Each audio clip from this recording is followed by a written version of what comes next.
Today, Jesus tells us about renunciation. This is pretty tough. Basically, Jesus says if you're going to follow me, you got to leave everything. Got to leave your old self, your old ways of using your possessions, your old way of doing relationships. You got to leave all that behind. And he says you got to be smart about this. Before you go to war, you got to see if you have enough troops. If you're going to build something, you got to find out if you have the building material. Otherwise, people say they started and they couldn't finish. So there's a lot of folks that are very adamant, oh yes, I'll follow Jesus. But when it comes time to really leave everything and follow Jesus, to leave that old self, they can't do it. Many of them fall out of the Christian faith. Many of them even fall out of the church. And they certainly fall out of monastic communities. They say, well, this is what it really means. I can't do this. I don't even like this. That's because they haven't been smart. They haven't been smart.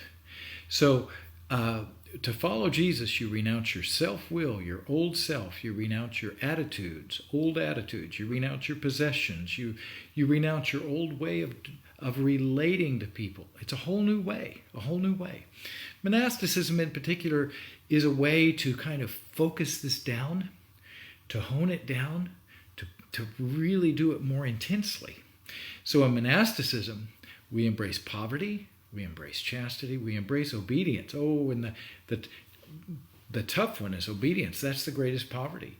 To grow a green bean for God differently than the way your daddy or your mommy taught you how to grow green beans. Now you got to grow them the way that the head of the green bean garden is saying to grow them.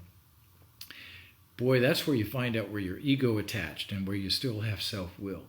To swallow your pride and to do it, and to not do it with grumbling. St. Benedict says that if you do these things with grumbling, you're still disobedient, even though you do it externally. Got to do it with joy. So that's my prayer for you. Leave everything. Follow Jesus. Now you can use everything for the glory of Jesus. All things are possible with God. I love you guys.